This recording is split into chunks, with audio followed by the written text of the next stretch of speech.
Hola, ¿qué tal? Bienvenidos. Esto es Semana. Nos conectamos una vez más con ustedes para hablar de política, por supuesto, porque el pasado 29 de octubre todos los colombianos elegimos alcaldes, gobernadores, concejales, diputados y ediles. Hay muchas noticias todavía de esas elecciones y por eso está aquí hoy con nosotros aquí en Semana la senadora María Fernanda Cabal, quien ya tiene unas aspiraciones claras para 2026 como candidata presidencial. Senadora, bienvenida, un gusto que esté con nosotros. Gracias, Diego. El gusto es mío. Bueno, senadora, y entonces hay alguien que yo sé que a usted le molesta, un caricaturista, pero no le voy a decir el nombre, pero le voy a decir qué puso. Dijo, Duque enterró la derecha, pero Petro desenterró la derecha. ¿Es así? A ver, yo creo que el presidente Duque tuvo todas las mejores intenciones de gobernar bien un país sin tener el conocimiento, que eso hasta es válido, pero la impericia hace que los errores se profundicen. Él ha debido tener el mejor gabinete, los mejores asesores, y uno de esos era el presidente Álvaro Uribe. Y yo siento que desestimó mucho de lo que había. Obviamente no podemos olvidarnos de la pandemia, que fue una tragedia, pero siento que le dio demasiado a los opositores nuestros y demasiado a los otros partidos tradicionales y a nosotros no nos tuvo en cuenta. Entonces, posturas, por ejemplo, del apoyo al acuerdo de Escazú, eso es una locura, eso es un progresismo donde yo lo veo a él alineado con la Agenda 2030, eso es muy de la izquierda y eso termina por ayudar a que un país no avance, es exactamente lo contrario. Entonces, de alguna manera la gente sintió que no gobernó como le hubiera gustado por quien votó, que era más un Uribe, un centro democrático, y le daban el aval a esta figura. Como lo mismo que pasó con Santos, no igual, porque no podemos comparar a un Duque, que no es una mala persona, con un Santos, que es obviamente diabólico, pero la gente empieza a sentir desilusión. Y claro, termina enterrado, por decirlo así, no la derecha, el pensamiento de economía liberal, de propiedad privada, el pensamiento de autoridad y orden, que eso no tiene nada extremo. Eso es sentido común. Y en este momento, después del experimento de un año largo de Petro y su debacle, su manicomio de gabinete, como lo llamó la exfiscal Vivian Morales, se prueba que la gente, el colombiano, en su gran mayoría, no quiere de esto, no quiere la receta socialista. Y está claro, y así lo dicen las cifras, senadora, o que no quieren este proyecto del cambio o que se cansaron del proyecto del cambio, digamos. Pueden estar esas dos lecturas del resultado de estas elecciones. Pero mire usted que el Centro Democrático entonces tiene la gobernación de Arauca, varias...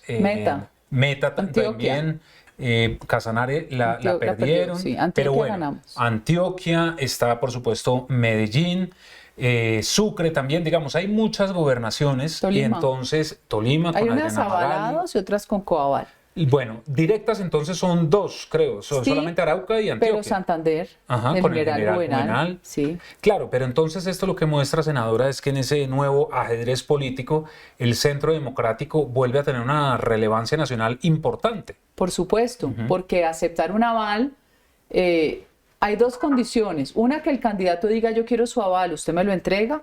Otra, que el partido se aproxime al abanico de candidatos, porque hoy, Diego, estamos enfrentados a una dispersión de partidos políticos, que eso tampoco es bueno. Hoy vemos que la fragmentación hace que muchísimos partidos, ya sea afines a la centroderecha, a la derecha o a la izquierda, ahora son múltiples partiditos. Y eso hace más difícil la composición de una coalición. Al final, si usted los agrupa, van quedando casi los mismos, porque son las inclinaciones y las tendencias. Entonces, si usted junta el mapa de lo que se llaman independientes, que son más afines a la centroderecha en los resultados electorales, y dónde ganamos nosotros, o dónde ganaron incluso conservadores o liberales afines, que no sean afines al pacto, porque también los hay, sencillamente fue una derrota estruendosa de la izquierda. Y si ahora lo pasamos a números, por favor usted solamente mire cuántos votos sacó Gustavo Petro en la segunda vuelta, cuántos saca su pacto hoy en el país, o cuántos votos sacó Petro para alcalde y cuánto sacó Bolívar. ¿Cuántos años? 10 años después. Es bien interesante las cifras porque hay un desencantamiento y le voy a explicar con algo sencillo. El peor sentimiento que puede tener un ciudadano es el de la incertidumbre. Para invertir, para ver si se queda en el país o se va, la incertidumbre te trae lo peor. Y Gustavo Petro hace sentir incertidumbre incluso en muchos de sus votantes. Claro, porque uno mira, hay dos casos puntuales, bueno, tres. La gobernación de Antioquia, todo el mundo daba por descontado que Luis Pérez iba a ganar, en las encuestas salía arriba, e incluso al final en algunas entrevistas él dijo, no, yo no soy del pacto histórico, ni más faltaba, no soy petrista. También está la gobernación de Córdoba, en donde Erasmo Zuleta la gana, pero toda la apuesta fue para Gabriel Calle, y en Sucre, con Mario Fernández Alcocer. Y los tres perdieron. Verónica. Exacto, el primo de Verónica Alcocer, y todos perdieron. Todos perdieron. Porque el análisis hay que hacerlo no solo con la fragmentación de partidos y sí cuál es la línea donde se inclinan más con ideología, con libertad económica, pero también los candidatos del pacto, muchos no vienen de la izquierda, son paracaidistas, que les sirvió en este momento tener esa investidura. Pero la gran mayoría no quisieron el abrazo del oso de tener el aval del pacto. Les pasa mucho de lo que nos pasó a nosotros atrás, cuando tristemente después del gobierno nuestro, como que no querían saber. Y resulta que en esta ocasión hubo más personas que querían nuestro aval que las que no querían mostrarnos, porque hay gente que dice, no, es que ustedes son muy de derecha, es que la gente no quiere a Uribe, es que no la quieren a usted o no quieren a cualquiera de nosotros, en fin. Esa sensación es cada vez menos y lo siente uno en el fervor de la gente, en la calle, en los lugares públicos. El colombiano tiene miedo de quedarse sin medicinas, que está pasando, tiene miedo de quedarse sin salud, tiene miedo del desempleo que ya está sucediendo. Usted habla con cualquier persona de empresas petroleras y ya te dicen, mire, aquí no hay nada que hacer, empresas de gas, o sea... Y la seguridad que está descuadrada en todo La lado. seguridad es general. Estos son en gremios puntuales con lo que está pasando. Y finalmente eso termina volviéndose una masa crítica de gente que le dice a Petro, no le creemos, no lo queremos, no lo está haciendo bien. Sus posturas no son unas posturas racionales de un estadista. No nos da confianza, nos da miedo. ¿Pero qué cree que va a pasar, senadora? Porque vimos un presidente Gustavo Petro en una alocución el domingo a las 8:30 de la noche, enviando tal vez un mensaje positivo y que fue celebrada en un principio por varios sectores políticos. A los 10 minutos empezó en una serie de trinos a ser el Gustavo Petro de siempre. A enviar mensajes, a dividir, a agarrarse con el gobernador del Meta, a enviar mensajes de que el petrismo había sido ganador. Entonces uno ve un presidente que le envían un mensaje en las urnas, que se piensa que está aceptando el resultado y que va a dar un giro a sus políticas, y a los 10 minutos vuelve a ser el de siempre. La oposición habló con los resultados de las urnas. Y usted sabe que la data hoy es la que te traduce la realidad. Por eso, todo lo que usted quiera hacer en el campo político, en el campo económico, tiene que estar medido. ¿Qué producto quiere posicionar? ¿Gusta o no gusta? Por A o por B razón. Y según eso, es donde uno diseña sus mensajes. Lo interesante es no cambiar la personalidad y ponerse máscaras para engañar al pueblo. La izquierda siempre engaña y se quita la máscara cuando gobierna. ¿Usted cree que Petro, después de los años que tiene, no sé cuántos, 60 y algo debe tener, 64, va a cambiar? creo. Si su éxito ha sido vivir en anarquía, señalar a los demás de lo que él es. Él no es casta política, él no ha vivido de la política, él no es clase política, él no se ha beneficiado de la política. Entonces, sentir que él es impoluto y los demás son los malos fue el mensaje que le funcionó hasta que llegó al poder. En la alcaldía fue un desastre, pero la corta memoria de la gente al año olvidó lo que fue el desastre de administración de Gustavo Petro en Bogotá. Recordemos que él hizo campaña a Clara López y no ganó Clara, ganó Peñalosa, porque el péndulo se mueve y se mueve precisamente por el sentimiento de la gente. Y hoy priman dos sentimientos que son los más importantes. El primero, la seguridad, a gritos. Seguridad con autoridad, con respeto a la fuerza pública. Y segundo, la canasta familiar, la plática que no alcanza para comer. Y ahora con el invento maravilloso. Ahora no alcanza para la gasolina y no para lo primero la CPM. Que te afecta es la comida. ¿Por qué se encarece la comida? Porque la gasolina se encarece. ¿No le incendiaron el país a Iván Duque con el mismo discurso falaz? Petro la sube cada mes. Hay gente que ya ni saca la moto. Cuando vos tocas la realidad, que pones gasolina en tu moto y ya no te alcanza lo que ponías antes, que vas al mercado y no te alcanza. Pero le iba a decir lo último, a partir de hoy 10% más para los alimentos y bebidas azucaradas, porque como estamos en la agenda global, la agenda de todo lo políticamente correcto y saludable, qué bien, pues se van a quebrar todas las pastelerías, sobre todo en los barrios populares y las panaderías, y la gente de estratos populares consume de día y de noche el pan, es parte de su canasta básica. Pero en medio de todo esto, senadora, entonces, ¿cómo va a ser esa relación del presidente Petro con los alcaldes y gobernadores, con los que se posesionan el próximo año? Porque con los actuales no hay ningún diálogo, solamente con Carlos Caicedo, bueno, quien ya renunció, era con el único que tenía un diálogo fluido. El resto con ninguno. Y con Quintero. Bueno, con y con Quintero, Ospina, sus aliados, todos pero destructores. Les fue muy mal a Quintero y a Ospina. Pero a ver, muéstreme un ejemplo de un alcalde socialista o que se precie de ser socialista, porque yo creo que son inmensamente capitalistas, ¿no? Porque es parte de la farsa. Que haya sido exitoso. Crece en la burocracia y la contratación, se enriquecen todos, terminan con mansión y la gente empobrecida. Lo primero que usted nota en una ciudad que no tiene inversión es la no renovación urbana. Usted pasa por cualquier calle, generalmente en una ciudad, usted dice, ahí este edificio lo que acaban de construir, ¿qué era lo que había aquí? Uno se le olvida que había una casa o en una esquina X. La renovación urbana es parte de la inversión económica que se hace para apostarle a la ciudad en algún negocio, ya sea un edificio de habitaciones, comercial, lo que usted quiera, una estación de gasolina incluso. Cuando no hay renovación urbana, nadie le está metiendo un peso, nadie privado, y así está Cali. Usted va por la calle Quinta y eso parece la ciudad fantasma. Me acuerdo yo del libro Pedro Páramo, ¿no? La ciudad fantasma. Esa es la administración de la izquierda. Entonces Petro sí se ha enfrentado a todos porque él es obtuso, él es terriblemente terco. ¿Qué tal el cuento del metro subterráneo? No, entonces ahora van a cambiar un contrato porque se le da la gana. Bueno, pero ahí con lo del metro, bueno, estamos en una conversación tranquila.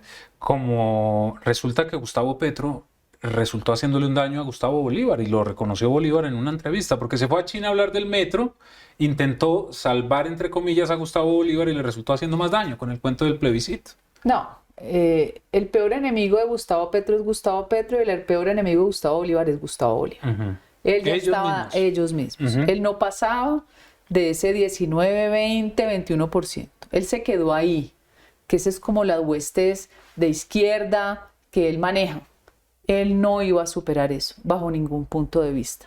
Ya venía un año de desgaste y además él es heredero, además de la ingrata recordación de auspiciar y patrocinar y financiar a la primera línea.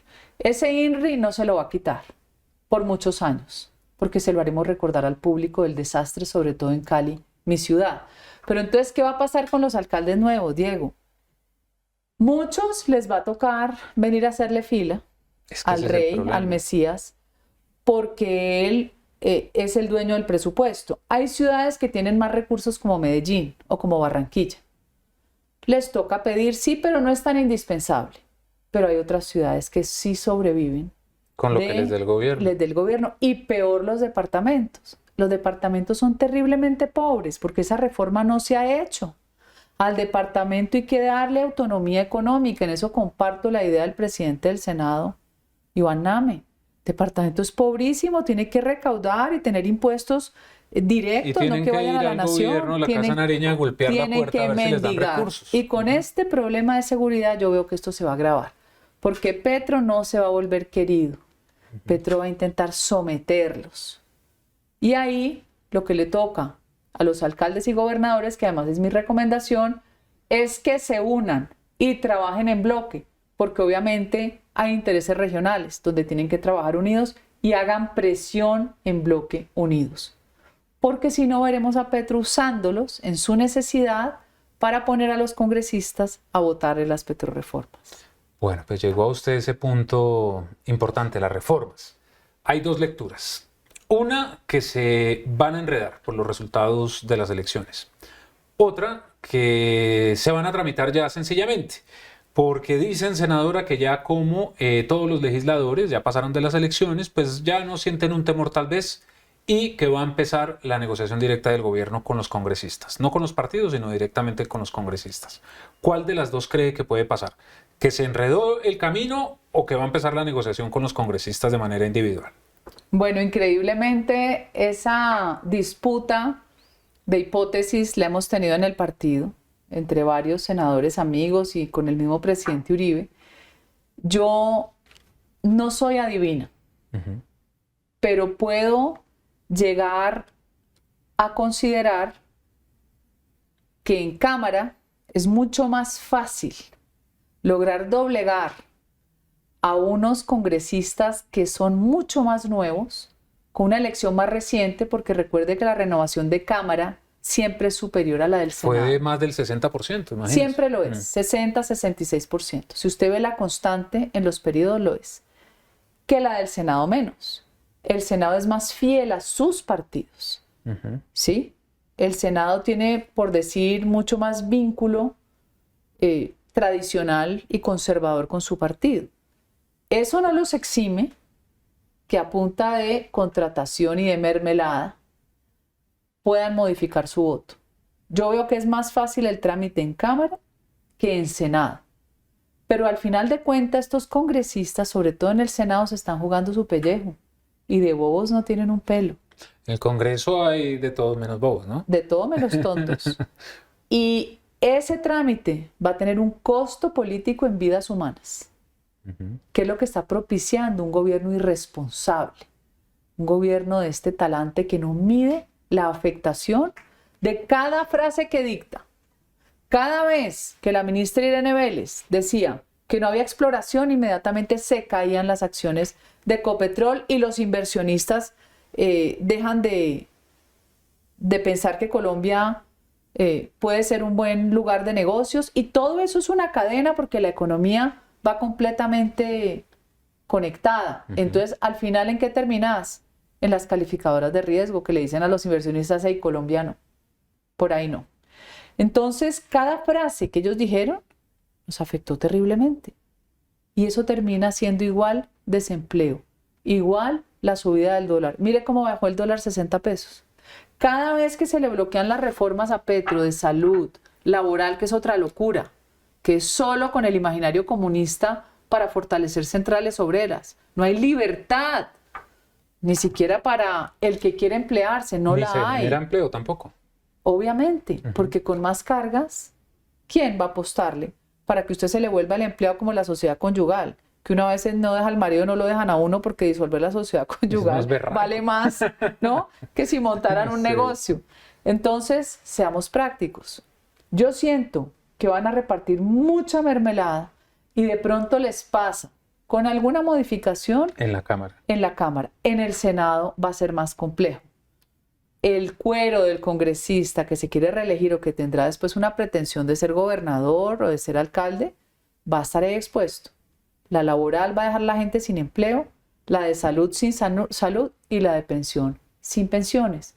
Bueno, pero entonces ahí tenemos en la Cámara la reforma de salud, que está en segundo debate, la reforma laboral en la Comisión Séptima, y en el Senado ya tenemos la pensional para segundo debate en Senado, ¿no? En Senado la pensión. Sí, está para segundo debate. Así es. ¿También cree que la pensional no va a avanzar en el Senado entonces? Creo que se enreda porque es que los fondos de pensiones tienen una cantidad de dinero que es que no es producto del Estado, el dinero es del particular. Lo ha dicho la procuradora, es mi ahorro pensional. Que esté en un fondo privado o público es mi decisión libre, no me lo está imponiendo. ¿Qué quieren los gobiernos socialistas? Meter la mano en ese botín gigantesco y usarla. Y usarla quiere decir asumir más riesgos que los riesgos que un fondo conservador, como tienen que ser los fondos de pensiones, generan hoy. que además le consiguen plata a la nación. Ellos sirven como cuando usted tiene una aseguradora para que le presten. ¿Por qué generar tanta zozobra? Yo entiendo que aquí hay que ayudar a asegurar a las personas de la tercera edad que no lo lograron. Sí, que hay que mejorarles su ingreso básico. Sí, yo entiendo muchas cosas, pero usted no puede cargar un Estado cuando está deshaciendo al sector privado, que es el que finalmente genera el empleo real, el sector real de la economía, el que tributa. Si usted asfixia, ustedes esta reforma tributaria lo que trae, las locuras de esta tributaria, usted asfixia al sector privado, el sector privado se va, no se queda. Entonces, ¿quién genera empleo? Nadie. Si no hay empleo, no hay abono al sistema pensional, porque nuevamente es una cadena. Y al final de cuentas, ¿sabe qué, Diego? Yo pienso que en este país faltan muchas cosas, pero sobre todo el sentido común. Primero, ¿yo qué haría con mucha alegría? En vez de obligar a las personas a aprender tanta basura y a llenarla de odio en su cabeza y resentimiento, aquí debería ser obligado en primaria, en bachillerato y en la universidad a enseñar principios básicos de economía. Enseñarle a la gente que el ahorro es riqueza, a la gente se le olvidó ahorrar. Enseñarle en términos elementales cómo usted entiende un negocio desde lo pequeño hasta un negocio un poco más complejo. Cuando usted entiende economía desde sus elementos básicos, usted aprende a entender que el Estado no tiene dinero ilimitado. El Estado no me puede dar en función de mis deseos, porque mis deseos son ilimitados. Si yo te pongo en este tapete todo lo que los seres humanos deseamos o necesitamos, no hay Estado suficiente. Entonces tenemos que entender que nos tenemos que proveer. Así como hay derechos, hay obligaciones. Cambien el chip a estos muchachos. El éxito de Javier Milei fue haberle robado la juventud a los progres y haberle enseñado economía.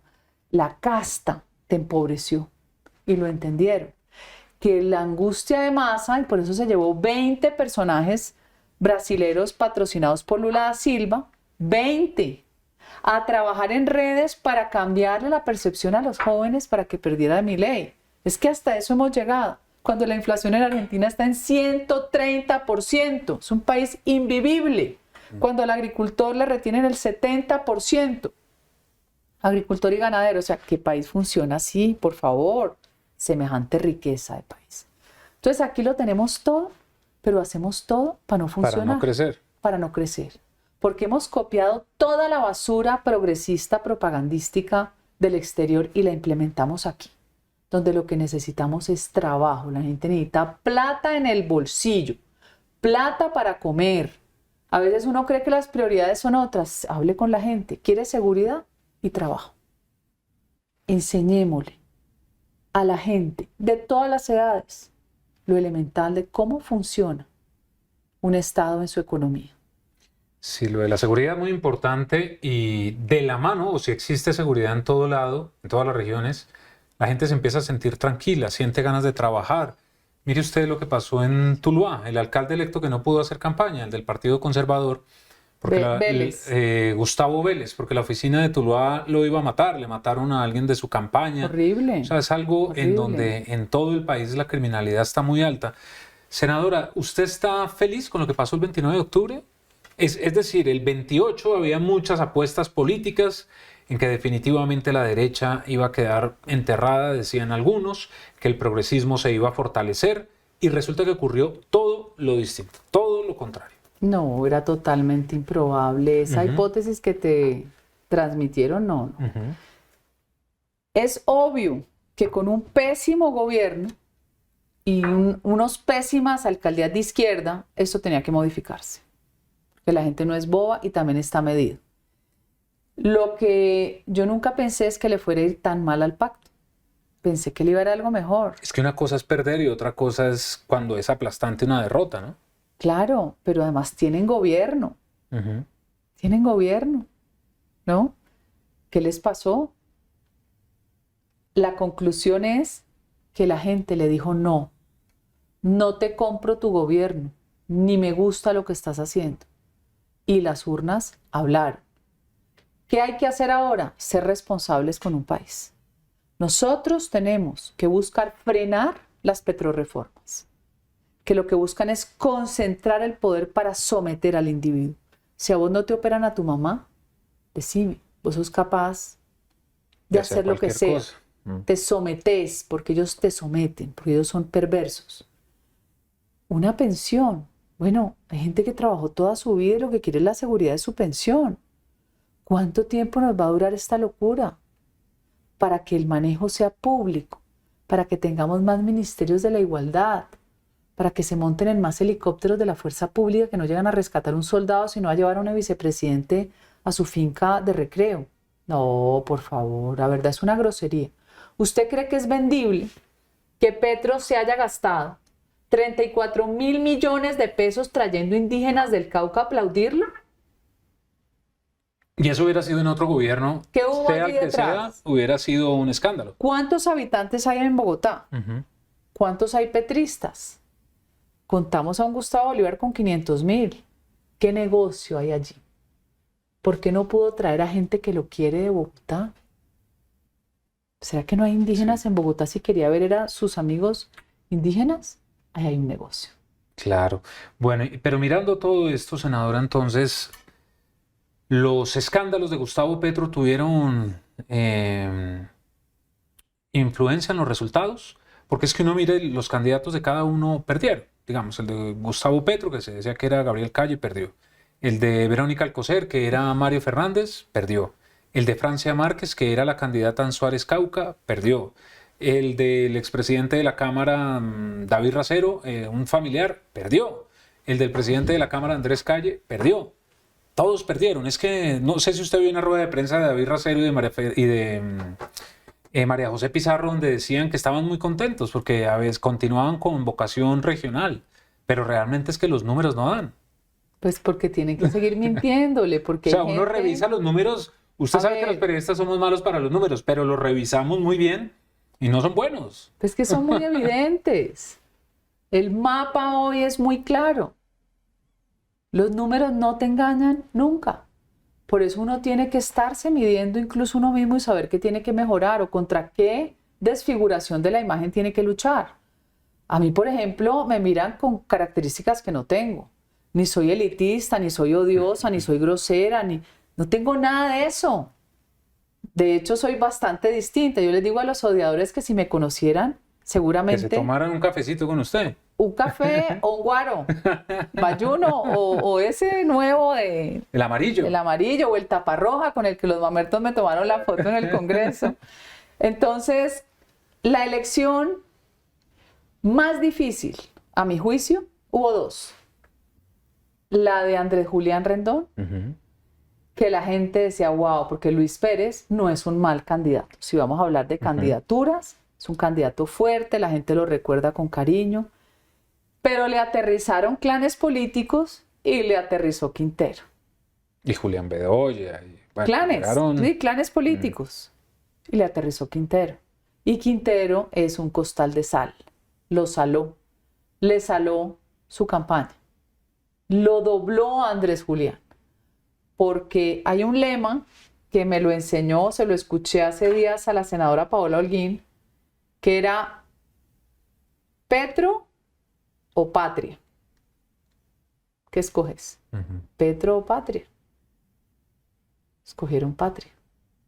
Y lo de Medellín también es impresionante porque hace 2 décadas no se elegía un alcalde de derecha en Medellín. De hecho, sí, hace 2 décadas. No, menos.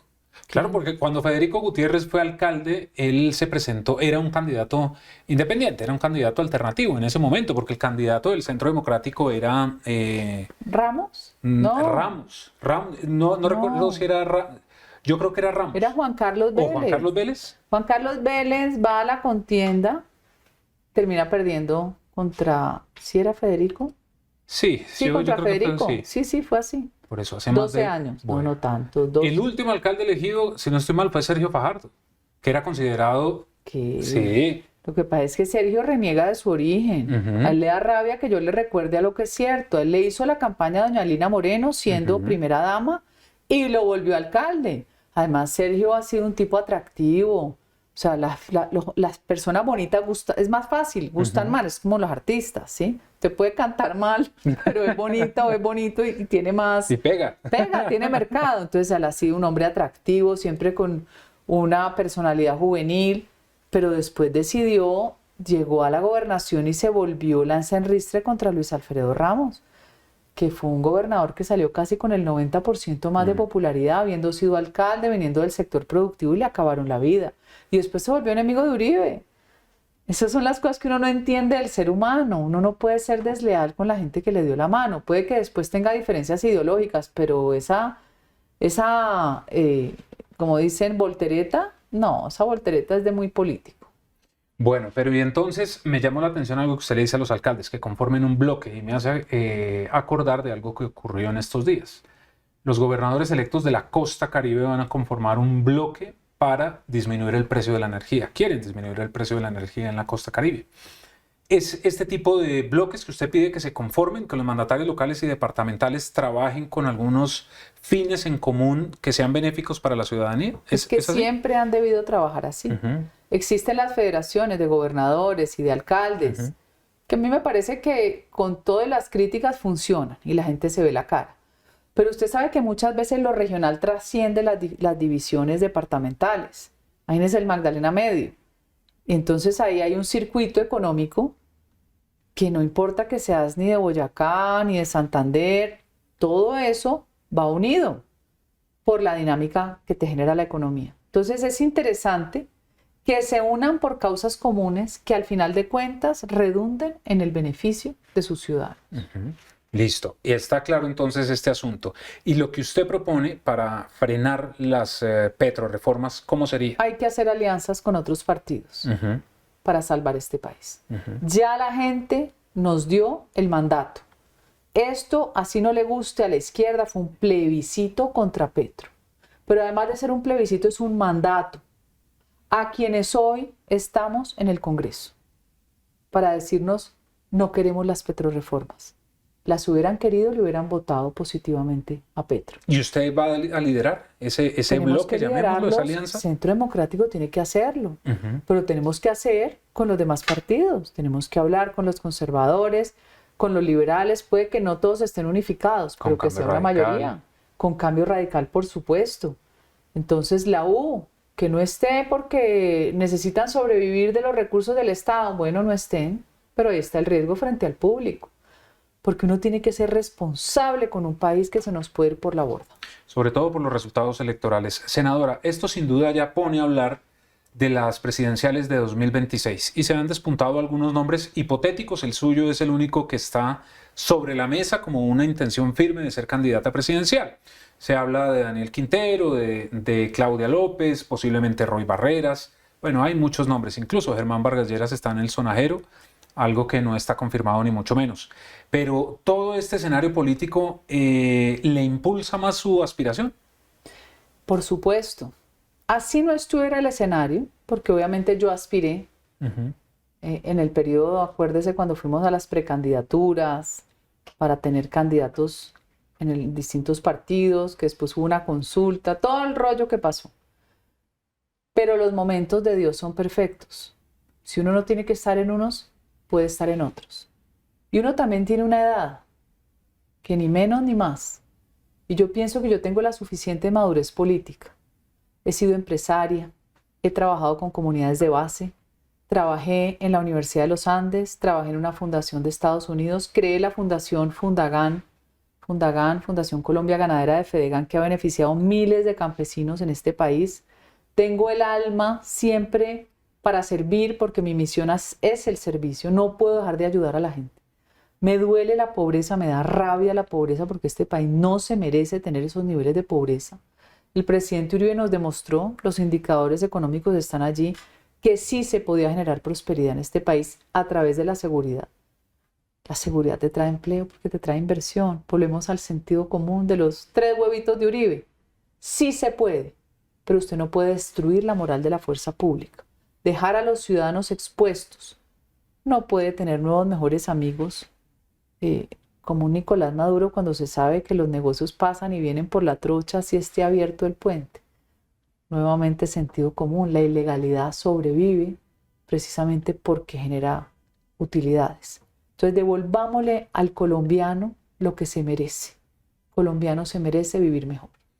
¿Usted cree que la Casa de Nariño tendrá en 2026 un inquilino de derecha? ¿Usted llegará a la presidencia? Pero es que no es ser de derecha. Por eso es que mi crítica frente a la simplificación de los conceptos. Pero es que mire que esos conceptos tampoco están mal. En Colombia No, es el pero único son muy país donde pobres. ser de izquierda es un problema y ser de derecha También. es un problema. Claro. Y no debería ser así. Pero es que lo reduce cuando el espectro es mucho más amplio. Por ejemplo, a mí no me gustan los subsidios cuando a cambio puede haber un empleo. Ronald Reagan decía que el mejor trabajo social es un empleo. A mí no me gusta el subsidio cuando puede haber un crédito pagable, no un crédito como en Colombia que tenés que pagar 6 veces la moto y 4 veces la casa. Nuevamente, ¿qué transformaciones tenemos que hacer? Yo sí creo en el subsidio del anciano, del discapacitado, pero ¿por qué no? Si la sociedad genera riqueza, cuidemos estas personas que ya no tienen la edad o la condición física para ejercer ciertas actividades. Me parece que es lo correcto, lo moralmente correcto. Pero regalarle 1 millón de pesos al delincuente, ¿usted sabe qué es un delincuente? Sí. Si es jíbaro, compra más droga para vender, porque el negocio es rentable. Si tiene un arma, la cambia y compra un modelo más efectivo. Esa no es una manera de sacar un país adelante. Mientras hay millones de colombianos que no les alcanza ni para comer, que no delinquen. ¿Qué ejemplo es ese? Entonces, recogemos lo mismo. ¿Ser de derecha es creer en Dios? Preguntémosle al público. ¿Ser de derecha es querer libre mercado? ¿Que no haya monopolios? ¿Que la gente pueda competir? ¿No leyes que tienen dueños, como en Colombia? ¿O instituciones que tienen dueño? Ah, el ministerio tal es de tal senador, el INVIMA es de este otro, pero que sé eso, por favor, o sea, en la prehistoria. ¿Eso será ser de derecha? Yo a veces me lo pregunto. ¿Ser de derecha es reducir esa burocracia inmensa de una cantidad de gente que llega a calentar silla, pero que la pagamos con los impuestos? Y yo me señalo porque yo he sido empresaria toda mi vida hasta que llegué a ser servidora pública. ¿Será que es bueno? ¿Será que es bueno que a una persona que le apuesta a un negocio, a ser emprendedor, pasar por una cantidad de permisos y tener que pagarle permisos a un poco de funcionarios que no venden un chicle en una tienda? ¿A lo Petro, que no ha vendido un chicle en una tienda? Entonces yo lo que digo es que usemos el ejemplo de por qué los países ricos son ricos y traigámoslos. Y copiémonos lo bueno y rechacemos lo malo. Y lo malo es Venezuela, Nicaragua, Cuba, Rusia, Irán, los que ahora son amigos de Petro. Y usted está ahora en el Centro Democrático, senadora, pero usted mejor que nadie sabe lo que ha ocurrido en temas presidenciales en el partido. ¿Continuará su carrera presidencial con el Centro Democrático o buscará hacer una coalición de sectores, unos apoyos de diferentes partidos? ¿Cómo va a impulsar su candidatura? Tiene que ser con apoyo de diferentes partidos. ¿Solo ya es muy difícil llegar a la Casa de Nariño? Pues no lo ha sido difícil para un presidente como Uribe, pero hoy... Se impulsaba solito. Solo, es impresionante. Pero hoy pienso que uno tiene que tener la mayor cantidad de gente que confluya con las mismas ideas que se reducen a autoridad y orden. Y autoridad y orden traen libertad. Sí hay que sumar muchos movimientos, muchos partidos, y de verdad que servir a un país que se merece ser servido es muy grato. Y en algún momento se habló de que usted iba a crear una nueva colectividad. ¿Eso finalmente se va a concretar o sencillamente fue un rumor? No, esos han sido especulaciones, han inventado de todo, que yo iba a renunciar, que me iba a ir. Yo primero no tengo características de deslealtad, a mí no me van a ver brincando de un partido a otro ni cambiando de máscara como lo hacen pues algunos senadores que han sido muy famosos por saltar como las liebres y caer parados como los gatos. A mí me gusta ser leal y me gusta tener mis convicciones y compartirlas, así tenga diferencias, porque yo tengo diferencias también algunas. Pero es que esas diferencias son normales. Normales, yo tengo algunas diferencias con el presidente Uribe y se las digo. Y tenemos diferencias con Paloma, ¿sí? Pero las conversamos, sí tenemos diferencias. Al final de cuentas, uno tiene que trabajar sobre ejes básicos de una nación que es diversa, que geográficamente es distinta, que es llena de bendiciones que nos dio la naturaleza, que son las ventajas comparativas y que no las usamos, como el agua, con 70% de índices.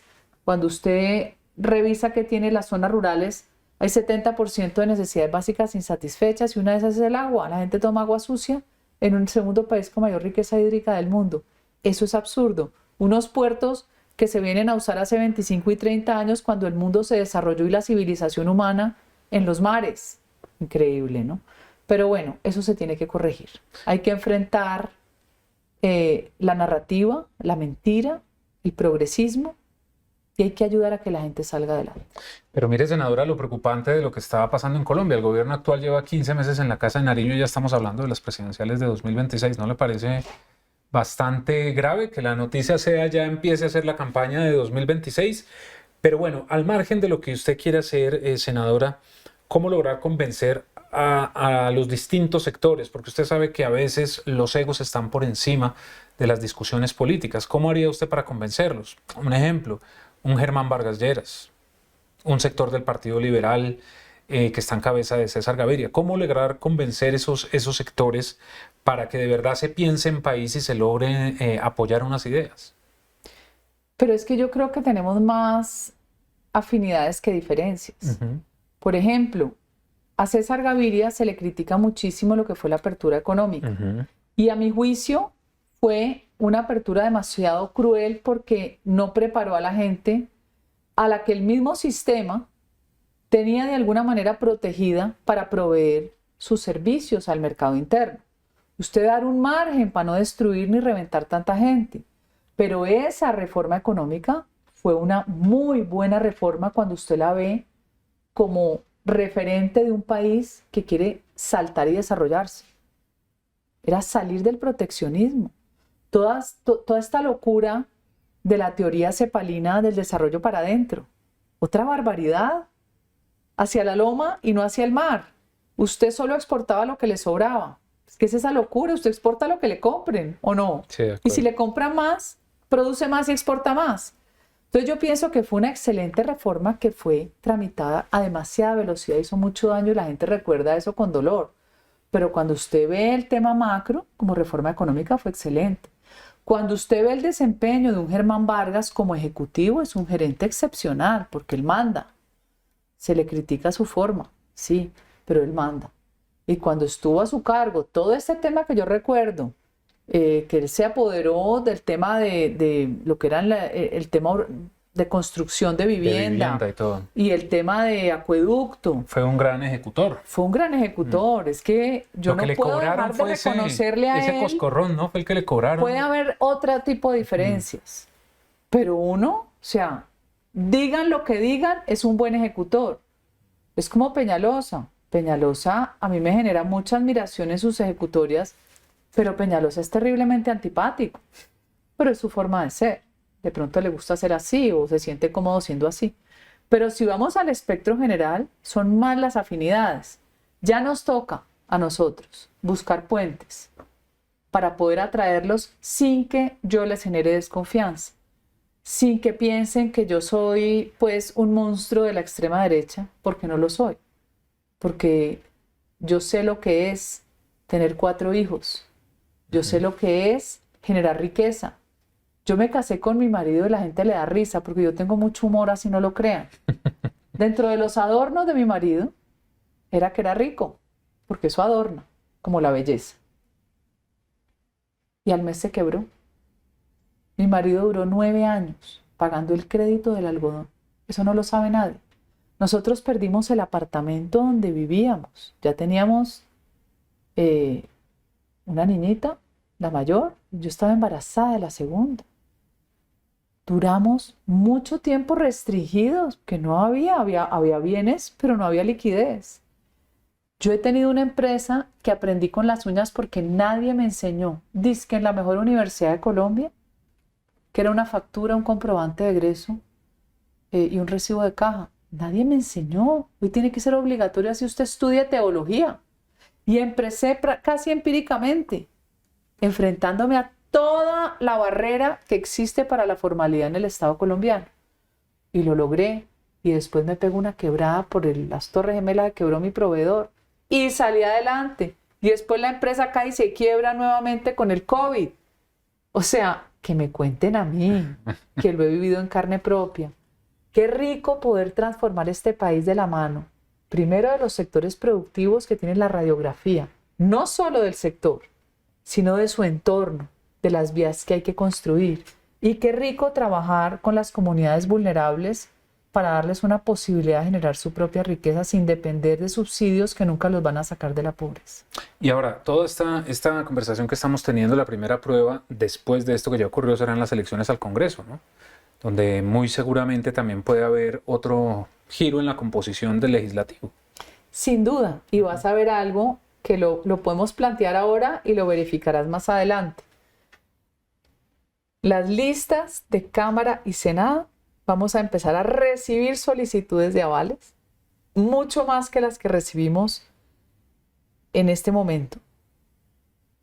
Y esa cantidad de solicitudes van a permitirte tener un universo de candidatos para poder seleccionar los mejores y poder recomponer un partido que tiene que volver a crecer. ¿Y el pacto histórico va a reducir sus curules? El pacto finalmente es una agrupación de pequeños movimientos donde al final pesan más los egos de esos movimientos chiquiticos que el afecto por un partido. Yo pienso que el pacto, como lo había anticipado, se implosionó. El pacto ya está implosionado y volver a recomponerlo va a ser muy difícil porque había una figura que era Petro, que así a uno no le guste, arrastra a ese sector, ¿sí?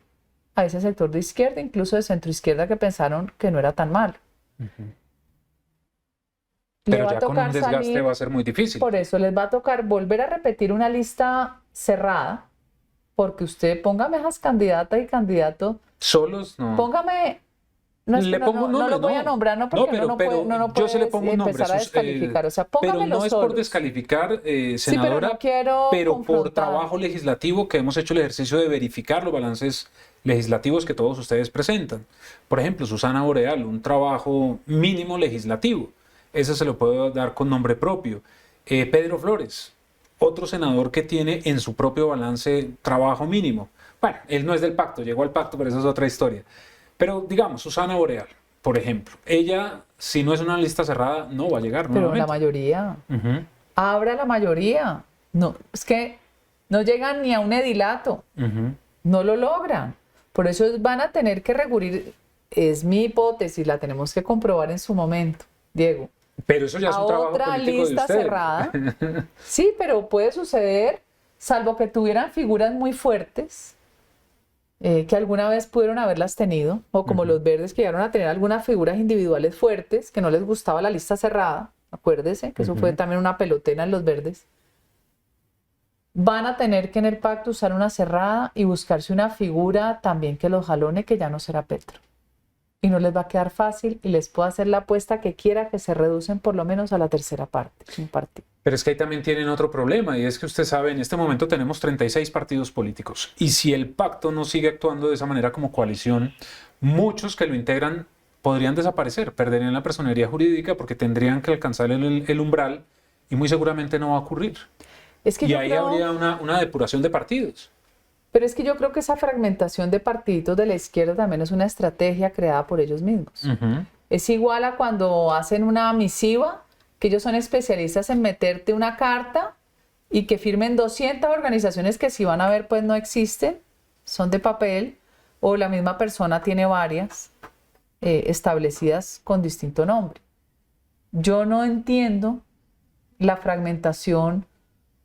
Primero, no lo entiendo como algo positivo y sí como una estrategia de la izquierda de verse muchos. Yo dice, somos malos partidos de izquierda. ¿Pero de cuántos? ¿De uno? ¿Cuántos senadores o representantes tienen? Uno. Se aglutinan en el pacto como estrategia. Estoy segura que lo hicieron así y obviamente tendrán que desaparecer donde no estén en una lista cerrada con el pacto. Pues senadora, ya hemos conversado mucho. Quiero hacerle una pregunta final. ¿Cómo cree que va a irle a Gustavo Petro en estos meses? Después del plebiscito que hubo en las urnas el pasado 29 de octubre, porque los resultados electorales pues no se pueden desconocer. Ahí están las cifras. ¿Cómo cree que le va a ir al presidente Petro? Hay quienes dicen que él va a radicalizar su postura, que él se va a volver más anárquico y más violento. Esa es una posibilidad. El tema de lo que habla Carlos Alonso Lucio de la milicianización es muy peligroso en Colombia, muy peligroso.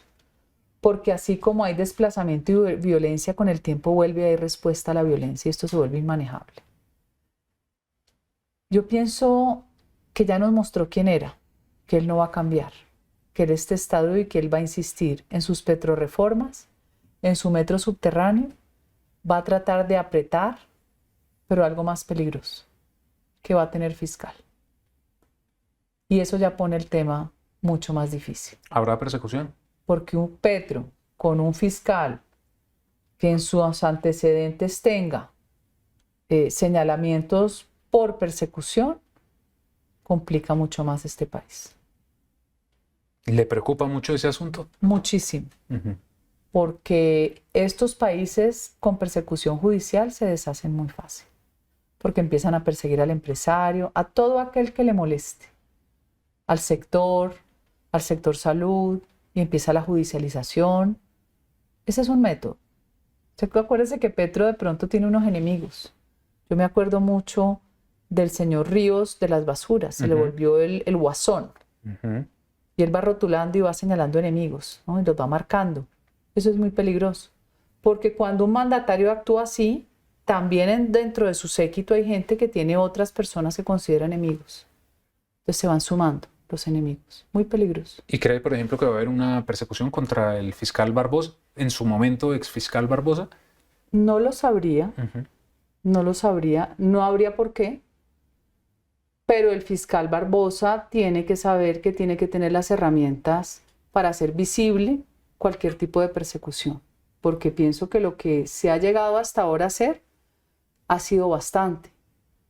El problema es que se le acabó el tiempo y no logramos terminar de ver ni qué más responsabilidad tuvo Laura Sarabia, ni el coronel de la policía, ni Benedetti Armando, que está muy campante y muy dichoso después de esos audios tan tenebrosos de los 15.000 millones, ni sabemos por qué no se judicializa un vuelo charter de $30.000 que le pagan a Benedetti y a su niñera a Caracas en 5 ocasiones.